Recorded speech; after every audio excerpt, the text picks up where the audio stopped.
오늘 이 오후 예배 시간에는 우리 이스라엘의 파수꾼이라는 우리 제목으로 하나님의 말씀을 같이 생각해 보려고 합니다. 널리 우리 사회에서 쓰는 말은 아닌데요. 우리 남자분들이라면 다 알고 있는 아주 특별한 단어 하나가 있습니다. 초병이라는 단어인데요. 우리 군대에는 우리 초병이라는 보직이 있습니다. 세 글자로 늘리면 보초병이죠. 보초를 서는 병사를 보초병, 우리 줄여서 우리 초병이라고 두 글자로 우리 군대에서 이야기를 합니다. 초병의 목적은 아주 간단하죠. 경계 근무를 서는 것이 그가 할 일인데요. 경계 근무를 서는 목적이 있습니다. 전투를 벌여서 적을 소탕하기 위해서 초병, 보초를 서는 것이 아니고요.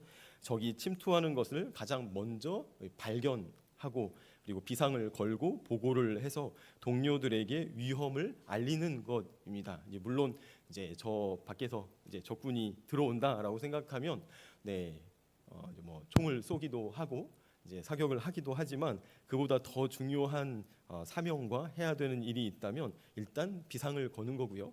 그리고 보고를 하는 거고요. 동료에게 위험을 알리는 것입니다. 대한민국 역사 가운데서 굉장히 재미있는 사건 하나가 있었습니다. 재미있다라고 표현을 하지만 굉장히 위험했던 사건 하나가 있었는데요. 2012년에 강원도 고성에서 있었던 일입니다. 북한군 병사 한 사람이 귀순을 하게 됩니다. 9월 29일 새벽 4시에 북한군 귀순 병사 한 명이 북한에서 자기 부대를 이탈하게 됩니다. 9월 19일이었는데요. 3일, 3, 4일이 지나서 10월 2일 20시에 50km를 이동해서 북측 철책과 북측의 전기 철조망을 넘게 됩니다. 그리고 30분이 지나서 22시 30분에 남측 GOP 철책에 도착을 하게 되고요. 비무장 지대를 통과해서 오게 됩니다. 22시 30분부터 23시까지 남측에 있는 3중 철책을 월책을 하게 되고요. 23시 10분에서 18분까지 남측 내륙에 있는 1초소 일대에 도착을 해서 그 초소의 문을 두드려서 귀순을 한 사건이 있습니다. 이 사건을 노크 귀순이라고 별명이 붙었어요. 심지어는 지금 초소까지 와서 노크를 하고 친절하게 노크를 한 다음에 내가 지금 북한에서 넘어온 귀순 군인인데 귀순하려고 한다라고 자기를 소개하고 신분을 밝히고 그래서 귀순의 의사를 이야기했던 그런 사건이 있었죠.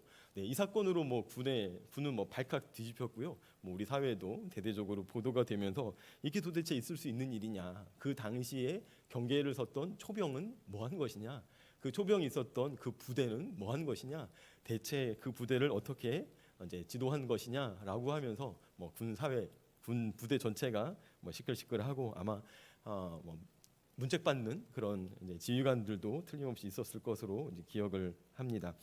이 초병이라는 이 중책을 맡은 사람, 그러나 눈에 보이지 않고 별것 아닌 것처럼 보이는 이 초병이 만약에 졸거나 딴짓을 하거나 그래서 적의 침투를 알리지 못한다면 그 부대는 싸워보지도 못하고 괴멸을 당하게 될 거죠. 그래서 군대에서는 작전에 실패한 지휘관은 용서할 수 있어도 경계에 실패한 초병은 용서할 수 없다라는 이야기가 있습니다. 분위기가 너무 무거워서 하나 더 밝히자면 이런 군대 안에는 이런 이야기도 있습니다. 전투에 실패한 지휘관은 용서해도 배식에 실패한 지휘관은 용서할 수 없다라는 이야기가 있어요. 아시죠, 장로님? 네. 근데 사실 농담처럼 하는 이야기지만 배식 밥 잘 먹는 건 군대에서 굉장히 큰 일이거든요.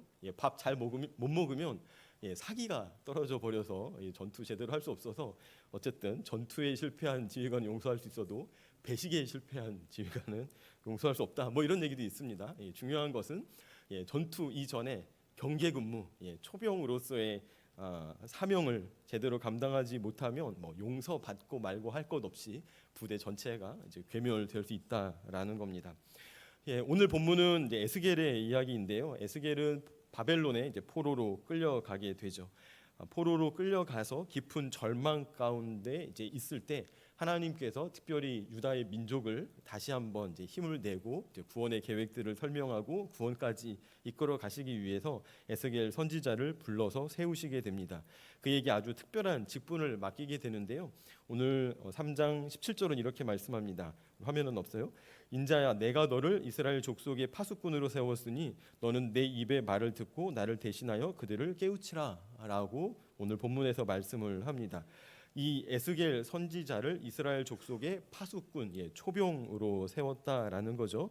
초병이 되었으니 하나님 입의 말씀을 듣고 그리고 유다의 백성들을 깨우쳐야 한다라고 하면서 이스라엘의 파수꾼으로 에스겔을 부르시게 됩니다. 이 에스겔은 지금으로부터 2,500여 년 전의 인물이었습니다. 그런데 이 에스겔이 받았던 사명을 이 시대를 살아가는 저와 여러분들도 동일하게 이제 받고 살아가는 거죠. 하나님께서는 우리 시대의 초병으로, 우리 시대의 파수꾼으로 저와 여러분들을 부르셨는 줄 믿습니다. 그래서 이 어두운 시대 가운데 빛을 밝히고 이 참담하고 이 암울한 시대 가운데 생명의 이야기를 나눔으로 보초로 초병으로서의 역할을 감당하라라는 이제 사명을 우리에게 주신 줄 압니다. 따라서 우리는 졸지 말고요. 우리는 깨어 있어서 하나님의 말씀을 잘 듣고 그 말씀대로 살아야 할 줄 믿습니다. 제가 문득 또 오늘 청소년 예배 시간에 우리 졸고 있었던 친구들이 생각이 나네요. 졸지 말고 깨어서 하나님의 말씀을 잘 듣기를, 그리고 그 말씀대로 살아가기를 우리 시대를 향해서 이야기를 하고 있습니다. 오늘 오전에 담임 목사님을 통해서 에스겔의 이야기를 잠깐 소개받았잖아요. 에스겔은 그의 인생 전체가 굉장히 드라마틱한 삶을 살았던 사람이었습니다. 그래서 성경을 어떻게 가르쳐야 할까, 이 성경 교수법에 보면 드라마로 성경을 가르치라라는 주제가 있습니다. 드라마로, 즉 역할극으로 연기를 통해서 하나님의 말씀을 가르칠 수 있다라는 건데요. 그 연기, 그 역할극의 오늘 모델로서 가르치는 사람이 에스겔입니다. 에스겔은 말도 많이 한 사람이었지만 말보다도 자기의 몸으로 하나님의 말씀을 증거하고 증언했던 사람인데요. 사실 하나님께서 에스겔에게 좀 난데없는 연기를 시키고 몸으로 메시지를 전하라는 이야기를 들었을 때 참 당황스럽기도 하고 참 마음이 어렵기도 했을 텐데 그 말씀을 잘 순종함으로 온갖 고초를 몸으로 겪으면서 주의 말씀을 증거하고 증언했던 선지자였습니다. 이 시대를 살아가는 저와 여러분들에게도 에스겔처럼 살아가기를 원하고 계시는데요. 하나님께서 오늘 에스겔을 어떻게 불러서 그의 드라마틱한 삶을 시작하시고 인도하셨는지를 조금 더 살펴보려고 합니다. 에스겔 2장과 3장에는 예언자로 에스겔을 선택하시고 부르시는 장면이 기록되어 있습니다. 우리 8절 말씀은 이렇게 말씀하고 있는데요. 2장 8절 읽어보겠습니다. 시작. 너 인자야, 내가 내게 이르는 말을 듣고 그 패역한 족속같이 패역하지 말고 내 입을 벌리고 내가 너에게 주는 것을 먹으라 라고 말씀을 하십니다. 그리고 이 말씀을 하시고 에스겔에게 먹을 수 있는 음식, 맛있는 음식을 주신 것이 아니고요. 두루마리 문서를 주시게 됩니다. 그리고 그 두루마리 문서에는 안과 밖에 글이 써져 있었다라고 말씀을 하고요. 그 글은 애가와 애곡과 재앙의 말이었다라고 이야기합니다. 좋은 말은 하나도 없고요. 기분을 좋게 하고 사람을 유쾌하게 하고 희망과 소망을 가지게 하는 말들은 하나도 없었고요. 그 암울한 시대를 그대로 반영해서 그 두루마리에는 애곡의 말씀, 애가의 말씀, 그리고 재앙의 말이 빼곡히 기록되어 있었다라고 이야기를 합니다. 3장으로 넘어오면서 하나님은 이 두루마리를 먹으라라고 이야기합니다. 같이 한번 읽어볼까요? 시작.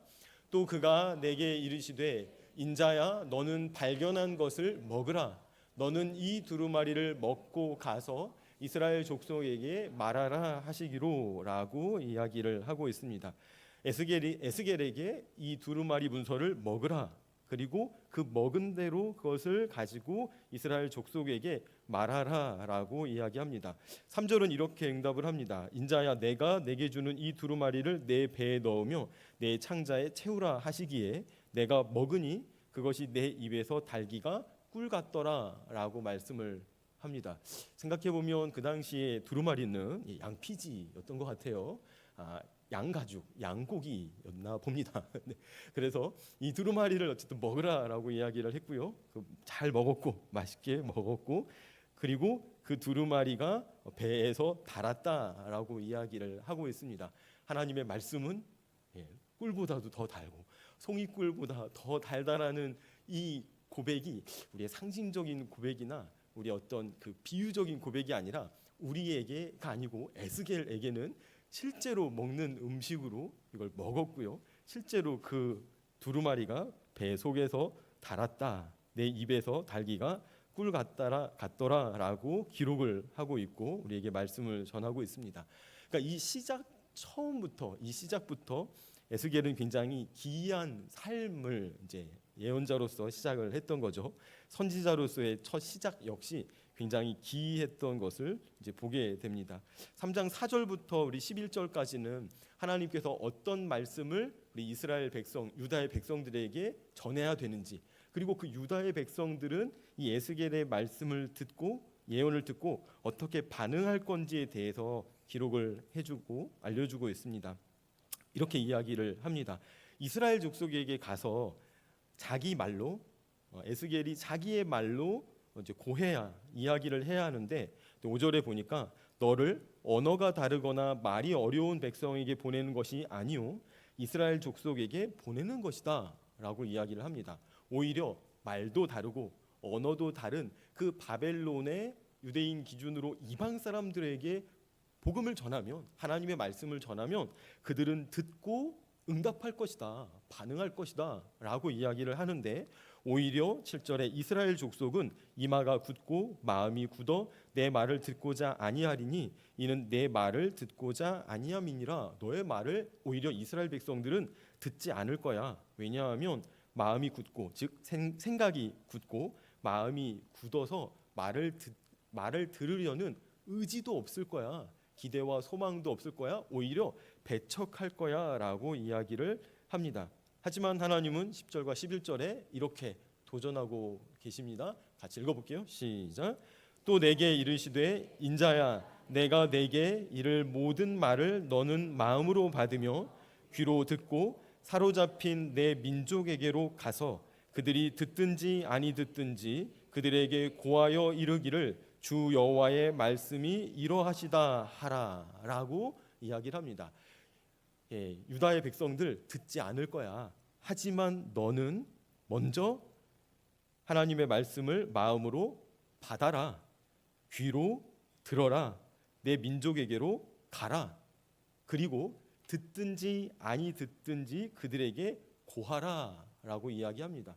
사실 이런 명령은 참 받아들이기도 어렵고 또 받아들인다 하더라도 실제로 그렇게 하고 싶지 않은 명령입니다. 왜냐하면 내 말이 다 들리지 않고 다 튕겨져서 오히려 나를 공격하는 그런 기분과 느낌과 눈빛과 말로 나에게 다시 돌아올 거다라고 생각하면 가서 말 한마디도 하고 싶지 않은 게 우리의 마음이고 우리의 정서일 거라고 생각을 합니다. 제가 주중에 친구하고 음향 부스 만드는 노무직을 합니다. 친구가 사장인 바람에 사장님의 꼬심에 넘어가서 사장님과 함께 열심히 음향 부스를 만드는데요. 다른 건 아니고 이제 문을 딱 닫고 들어가면 그 안에서 피아노도 치고 바이올린도 켜고 그리고 색소폰 부르고 노래를 불러도 이게 소리가 바깥으로 나가지 않는 집 안에 집을 하나 만드는 거예요. 근데 다음 주에 이제 구리에 제가 도시를 사실 얘기 안 하려고 했는데 얘기해 버렸네요. 이제 구리에 가서 이제 방음 부스를 만들 계획이 이제 있습니다. 근데 그 친구가 저한테 전화를 했는데 이렇게 이야기하는 거예요. 우리 그 방음 부스를 이전하게 될 텐데 방음 부스가 원래 설치되어 있는 원래 집하고 방음 부스로 옮겨갈 집의 집 주인들이 몸에 문신이 되게 많아. 그래서 무시무시한 분들이야. 라고 이야기를 하면서 야 대만아 가서 방음 부스에 대해서 이렇게 저렇게 여러 가지 물어보면 대답을 하지 마 라고 이야기를 하더라고요. 이렇다 저렇다 얘기를 할 수도 있는데 그런 얘기 들으면 다 예 알겠습니다 네 이렇게만 이야기하고 이렇다 저렇다 얘기를 하지 마. 그분들 되게 무서운 분인 것 같아. 조심해야 될 것 같아 라고 이야기를 하는 거예요. 험상궂은 사람 마음이 닫혀 있을 것 같은 사람, 그래서 뭔가 말이 안 통할 것 같은 사람에게는 말 한마디를 건네는 것조차도 굉장히 어려운 일이고 마음을 힘들게 하는 일입니다. 그런데 이 에스겔에게 하신 말씀은 이 유다의 백성들이, 친족들이, 동족들이, 이웃들이 오히려 너의 말을 듣지 않을 것이다 라고 이야기를 하시면서도, 하지만 듣든지 듣지 않던지 그들에게 하나님의 말씀을 전하고 고하는 것은 너의 사명이니 그 사명을 받아들이고 그 사명을 감당해라 라고 이야기를 하고 있습니다. 이렇게 에스겔이 예언자의 삶을 시작하게 됩니다. 예언자로서 특별히 하나님의 말씀을 듣고 그 말씀을 증거하고 증언하는 그 맨 앞에 선 사람으로, 파수꾼으로, 초병으로 살 때는 먼저 하나님의 말씀을 들어야 합니다. 12절부터 16절에 보면 에스겔은 주의 영에 의해서 하늘로 끌려 올라가게 되고요, 하나님의 영광과 탄식의 소리를 듣게 됩니다. 그 소리를 들은 이후에 7일 동안 얼빠진 사람처럼 앉아 있었다, 기가 막힌 시간을 보냈다라고 이야기를 하고 있습니다. 에스겔이 보았던 하나님이 있습니다. 에스겔이 경험했던 사건이 있고요, 에스겔이 하나님으로부터 들었던 이야기가 있습니다. 이 이야기는 사실은 참담한 이야기고요, 이 이야기는 어두운 이야기, 그래서 애곡의 이야기, 애가의 이야기, 재앙의 이야기, 멸망의 이야기였다라는 겁니다. 이 이야기를 다 들은 다음에 하나님의 영광을 보고 하나님의 모습을 보았을 때 과연 내가 그 말씀을 듣고 그 말씀을 증거할 수 있을까라는 생각으로 에스겔은 7일 동안이나 넋이 나간 사람처럼 그 자리에 머물러 있었다라고 이야기를 합니다. 가장 중요한 것은 하나님이 어떤 말씀을 하시는지 듣는 것입니다. 하나님의 입에서 나오는 말씀을 잘 듣는 것이 파수꾼이 가장 먼저 해야만 하는 일이죠.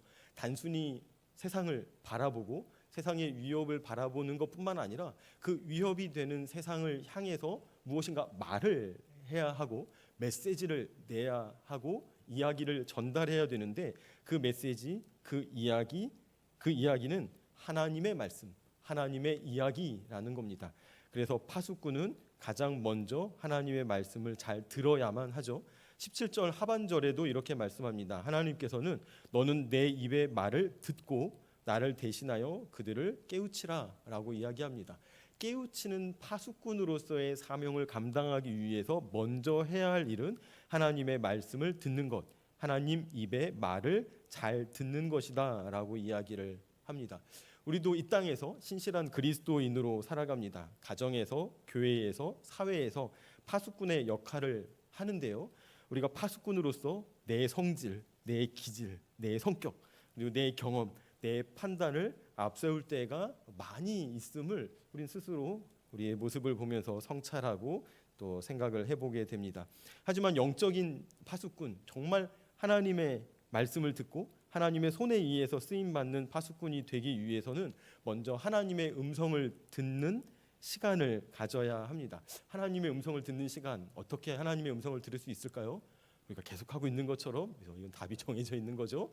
권사님 말씀하신 것처럼 하나님의 말씀 읽고 묵상하고 그 말씀을 마음에 새김으로 하나님의 말씀을 들을 수 있고요, 우리가 기도함으로 하나님의 말씀을 들을 수 있습니다. 이 기도와 말씀이라는 이 두 신앙의 아주 튼튼한 우리 기둥을 우리의 삶 가운데 바로 세우게 되면 우리는 하나님의 뜻에 맞는 삶, 하나님의 뜻을 따르는 삶이 되죠. 우리가 기도할 때 우리가 가지고 있는 나의 소원, 또 나의 부족한 것들, 또 나에게 필요한 것들을 막 무한히 쏟아내는 시간이 기도의 시간이 아니죠.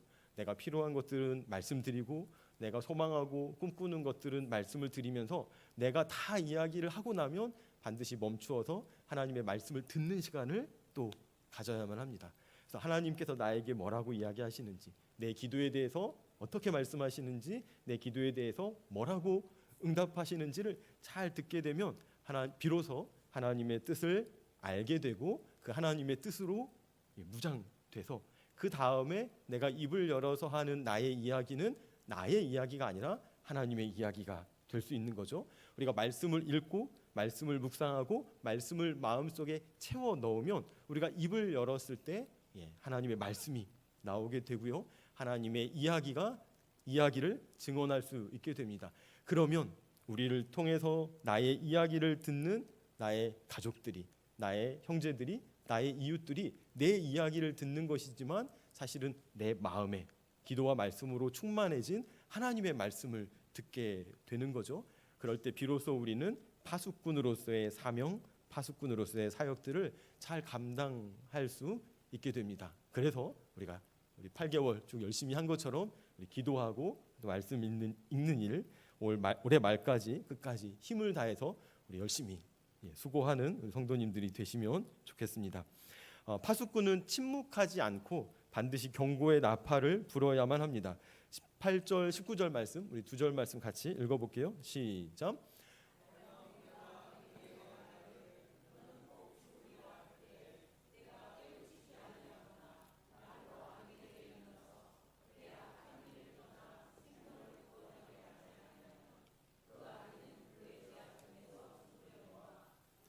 그의 핏값을 내 손에서 찾을 것이고 내가 악인을 깨우치되 그가 그의 악한 마음과 악한 행위에서 돌이키지 아니하면 그는 그의 죄악 중에서 죽으려니와 너는 내 생명을 보존하리라. 아멘. 우리 파수꾼으로 세운 이 에스겔에게 하나님은 악인과의 관계를 먼저 앞서 이야기를 하십니다. 악인이 있습니다. 이 악인이 죄 가운데 빠져 있습니다. 악인이니까 죄 가운데 빠져 있고요. 죄 가운데 빠져 있으니까 악인이라고 이야기를 할 수 있겠죠. 근데 이 악인이 있을 때 에스겔이 파수꾼으로서 그를 깨우지 않아서 그가 죽는다면 그 핏값을 파수꾼의 손에서 찾을 것이다 라고 이야기를 하고 계십니다. 반대로 그 결과와 상관없이 경고의 나팔, 그 악인을 향해서 경고의 나팔을 불면 파수꾼은 자기의 생명을 보존하게 될 것이다 라고 이야기를 합니다. 악인을 만났을 때 무조건 그의 행위가 지금 악한 행위이고 그가 죄 가운데 빠져 있다라고 큰 소리로 악인이 들을 수 있도록 깨우칠 수 있도록 이야기하는 것이 파수꾼의 사명이다라고 이야기를 합니다. 하든지 말든지 그러든지 말든지 선택할 수 있는 일이 아니고요. 이건 반드시 선택해야만 하는 마치 외통수 같은 일입니다. 왜냐하면 만약에 악인을 향해서 그 악한 행위를 지적하고 그 죄에 대해서 지적하지 않고 있다가 그가 죽으면 그의 죽음의 핏값을 오히려 파수꾼에게 물을 것이다 라고 지금 하나님께서 경고하고 있는 거고요. 반대로 뒤집어서 그러나 악인을 향해서 너의 행위가 악하며 네가 지금 죄 가운데 있다라고 이야기하고 깨우칠 수 있도록 강하게 도전했으면 그의 죽음에 대해서 너는 아무런 책임이 없다. 너의 생명이 보존하게 될 것이다 라고 이야기를 합니다. 그래서 하나님 말씀하기를 그가 듣든지 아니 듣든지 그 말씀대로 자신의 생각을 바꾸고 행동을 바꾸고 삶을 바꾸든지 바꾸지 않든지 그 결과와 상관없이 너는 그의 죄를 지적해야 된다. 그가 잘못했다라고 이야기해야 한다라고 이야기하고요. 그냥 모른 척 넘어가는 침묵에 대해서까지도 하나님은 잘못한 일이라고 이야기를 하고 있습니다. 잘못한 사람을 보고 오래 참는 마음으로 그냥 내버려 두고 아무 말 하지 않는 것도 하나님께서는 책임을 물으시니 기회가 되었을 때 그 기회를 놓치지 말고 아니면 더 적극적으로 기회를 만들어서 기회를 찾아서 그의 행위에 대해서 잘못을 지적하고 반드시 돌아올 수 있도록 메시지를 증거해라, 전해라 라는 것이 파수꾼 된 우리, 전도자가 된 우리를 향해서 하나님께서 도전하시는 말씀입니다. 우리 안에 이웃을 향한 사랑이 가득하길 원하고요. 우리 안에 우리 가족들을 향한 우리 사랑의 마음들이 가득하길 원합니다. 우리 마음속에 우리 성도님들을 향한 사랑이 가득하기를 원하고요. 우리 마음속에 이 세상을 향한 사랑이 가득하기를 원합니다. 그 사랑의 근거에서 사랑을 가져야만 보일 수 있는 그 잘못과 그 부족함과 연약함과 그게 죄악의 수준에까지 도달하는 그 일들에 대해서 그거 잘못된 거야. 그거 잘못하고 있는 거야. 돌이켜야 돼. 속히 돌이켜서 옳은 길로 돌아와야 돼라고 이야기할 수 있는 아주 강력한 힘과 능력과 에너지를 가진 저와 여러분들로 살아가기를 주님의 이름으로 부탁드립니다. 우리 옆에 계신 분하고 한번 이렇게 이야기해 볼까요? 우리 힘을 냅시다. 네. 라고. 네. 힘을 내서 우리 파수꾼의 사명을 잘 감당하기를 원합니다. 네. 이 에스겔 선지자의 초점은요, 악인에서 네, 악인에서 그러고 보니까 죄악을 누군가 와서 지적하면 내가 지금 악당인가 보다라고 생각하면 되겠네요. 근데 의인에 대해서도 이야기를 하고 있습니다. 우리 20절과 21절 또 긴 절인데요. 두 절 말씀 읽어보겠습니다. 시작. 또 의인이 그의 공의에서 돌이켜 악을 행할 때에는 이미 행한 그의 공의는 기억할 바 아니라 내가 그 앞에 거치는 것을 두면 그가 죽을지니 이는 내가 그를 깨우치지 않음이니라. 그는 그의 죄 중에서 죽으려니와 그의 피값은 내가 내 손에서 찾으리라. 그러나 내가 그 의인을 깨우쳐 범죄하지 아니하게 하므로 그가 범죄하지 아니하면 정령 살리니 이는 깨우침을 받음이며 너도 내 영혼을 보존하리라. 아멘. 네. 두 번째로는 의인에 대해서 이야기를 하고 있는데요. 의인 역시 의인의 길에서 돌이켜서 의인의 길에서 이탈해서 악을 행하면이라고 의인의 상태를 지금 이야기를 하고 있습니다. 한번 의인이면 죽을 때까지 평생 그냥 계속 의인이면 참 좋을 텐데 아무리 의인이라도 하나님 앞에서 자기 의를 영원히 죽을 때까지 유지할 수 있는 사람은 없다라는 거예요. 의인이어도 악을 행하더라, 악을 행하는 일들이 있다라고 이야기를 하는데 의인이더라도 그가 계속해서 의의 길에 있지 않고 악을 행하게 되면 그의 악에 대해서 지적하고 그의 의롭지 않은 다른 선택과 결정에 대해서도 이야기를 해라라고 이야기를 하고 있습니다. 마찬가지죠. 의인이 실족해서 악을 행하는 것을 보고도 그냥 모른 척하고 내버려두고 침묵하게 되면 그 의인의 죽음에 대해서도 너에게 그 핏값을 물을 것이다 라고 이야기를 합니다. 네, 권사님 갑자기 한숨 쉬셨어요. 이렇게 어려운 일인데 라고 하시면서 그리고 또 반대로 그러나 의인이 악을 행했을 때 그 의인에게 우리가 사랑의 마음으로 이야기를 하게 되면 그가 또 돌이켜서 돌아오게 될 것이고 그렇게 되면 하나님께서는 또 이 파수꾼에게 사명을 다한 것으로 칭찬할 것이다라고 이야기를 하고 있습니다. 우리 모두의 모습이 이런 악인의 모습, 의인의 모습 모두 다 가지고 있죠. 절대 악인은 될 수 없는 것 같은 사람도 악을 저지르기도 하고요. 의인인 것 같은 사람도 남몰래 악을 저지르는 일들이 있다라는 겁니다. 연약한 인간이기에 어쩔 수 없고요. 하나님의 눈으로 하나님의 관점에서 보면 어느 누구도 의인이다라고 말할 수 없죠. 이제 그런 모습들을 또 믿음의 선배들, 또 믿음의 우리 친구들, 또 동료들의 우리 성도들의 눈에 보이게 된다는 거죠. 그런 일이 있으면 기도해주고 또 사랑으로 권면해 줌으로써 그 악이 지속되지 않도록 그 죄의 길에서 오래 머무르지 않도록 그 길에서 아예 자빠져 눌러 앉아서 그냥 그대로 죄인의 삶을 살아가지 않도록 끊임없이 경고해주고 도전해주고 그리고 충격을 주어서 다시 의인의 길로 돌아오도록 도우라라는 것이 충성된 파수꾼을 향해서 도전하는 말씀입니다. 이 말씀 2500여 년 전에 에스겔에게 도전했던 말씀이고요. 지금 이 시대를 살아가는 우리 저와 여러분, 우리 모든 성도님들을 향해서도 우리 도전하는 말씀이 됩니다.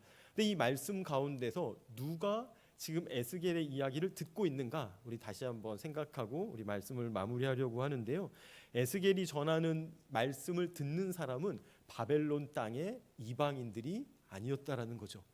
바벨론 사람, 갈대아 사람, 하나님을 모르는 사람, 그래서 하나님을 대적해서 하나님 백성을 무참히 또 죽이고 포로로 끌고 와서 노예처럼 이렇게 노예로 삼고 있는 사람들이 아니라 동족 유다 백성들, 동족 이스라엘 백성들이 이 에스겔의 예언의 말씀을 듣는 사람, 이 파수꾼의 큰 경고의 말씀, 경고의 외침을 듣는 사람들이었다라는 이라는 거죠.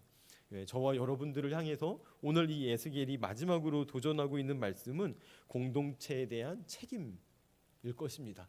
우리 공동체 안에 내 옆에, 내 앞에, 뒤에 있는 우리 공동체 안에 있는 사람들이 하나님의 말씀을 듣도록 책임을 다해라. 하나님의 말씀을 따르도록 책임감 있게 교제하고 또 교통하고 함께 해라라고 이야기를 하고 있습니다. 사회학자 노린나 허츠라는 사람이 이 코로나가 끝날 때쯤 이 고립의 시대라는 좋은 책을 한 권 썼어요. 우리가 지금 살아가고 있는 이 시대는 고립의 시대다라고 이야기를 하면서 현대인들은 각자 도생에 무한 경쟁에 지금 내몰리고 있고 극단적인 개인주의 속에서 원자화되고 파편화되고 있다라고 이 고립의 시대라는 책에서 이제 진단을 합니다. 소속감은 해체되고 고립과 외로움은 개인적인 정서적인 고통을 넘어서서 극단주의 그리고 공동체의 파괴라는 공적인 위기로 분출되고 있다라는 겁니다. 사람이 고립되면 그냥 내적으로 고립돼서 자신의 삶만, 자신의 인생만 파멸로 이렇게 방치해 두는 것이 아니라 이것이 공적으로 드러나는 순간 우리 공동체가 다 문제를 겪게 되는 공적인 위기로 바뀐다라고 이야기를 합니다. 그러면서 우리 그리스도인, 기독교인들은 우리가 가지고 있는 이 신앙이라는 것은 지극히 개인적이고 내면적이어서 골방 안에서만 이야기할 수 있는 신앙이 아니다. 우리가 가지고 있는 신앙이라는 것은 이 사회 가운데서 이 세속 사회 가운데서 우리가 소위 세상이라고 이야기하는 교회 밖에 하나님을 아는 사람 모르는 사람이 모두 다 함께 더불어 살아가고 있는 이 세상과 이 사회 속에서 이 우리의 신앙은 역할을 하는 것이고 기능을 하는 것이다라고 이야기를 할 수 있습니다. 그래서 그 공동체, 비록 지금 이방 공동체 이전에 이 에스겔은 이 하나님의 백성 유다 공동체를 먼저 대상으로 말씀을 하고 있지만 이 대상을 조금 더 우리 시대에 맞게 확장해 본다면 우리가 교회 밖에서 만나는 모든 사람들, 일상에서 만나는 모든 사람들에게 하나님의 말씀을 증거하고 전함으로 파수꾼으로서의 사명과 역할을 감당해야 되는 책임과 의무가 우리에게 주어진 것이다. 그 책임과 의무를 잘 감당할 때 우리는 우리의 생명도 보존하고 살릴 수 있고 우리 이웃의 삶도 생명도 보존하고 살릴 수 있으니 그 무거운 책임, 그 앞선 책임을 먼저 짊어진 우리가 사명을 다해서 책임 있게 우리의 사회 속에서 우리의 공동체 속에서 우리의 세계 속에서 연대 책임의 의무를 감당하며 살아가자라고 이야기를 하고 있습니다. 다소 무거운 주제이고 다소 무거운 책무가 느껴지는 이야기이긴 하지만 생명을 살리는 이 중요하고 소중한 일에 하나님이 저와 여러분들을 불렀으니 그 부르신 뜻대로 사명을 잘 감당하는 저와 여러분들이 되면 좋겠습니다. 그래야 우리 하나님 앞에 섰을 때 착하고 충성된 종아, 내가 작은 자에게 잘한 일들이 곧 나에게 잘한 일들이었다라고 하면서 우리의 수고를, 우리의 노고를 인정해 주실 줄 압니다. 천국에 가기 전에 이미 천국에 가기 전에라도 우리가 이 땅에서 그런 삶을 살아가게 되면 너 때문에 내가 살 수 있었어. 내가 집사님 때문에, 장로님 때문에, 권사님 때문에 내가 우리 시대 가운데 힘을 내며 살 수 있었어. 친구, 너 때문에 내가 힘을 내며 살 수 있었어. 언니, 오빠, 형, 당신 때문에 내가 힘을 내서 살 수 있었어라고 우리 칭찬도 받고 인정도 받고 우리 사랑도 받는 우리 저와 여러분 오늘 성도님들이 되실 줄 믿습니다. 그런 기쁨도 우리 삶 가운데 날마다 이렇게 채워지는 우리 체험 받는 우리 성도님들이 되면 좋겠습니다. 같이 기도하겠습니다.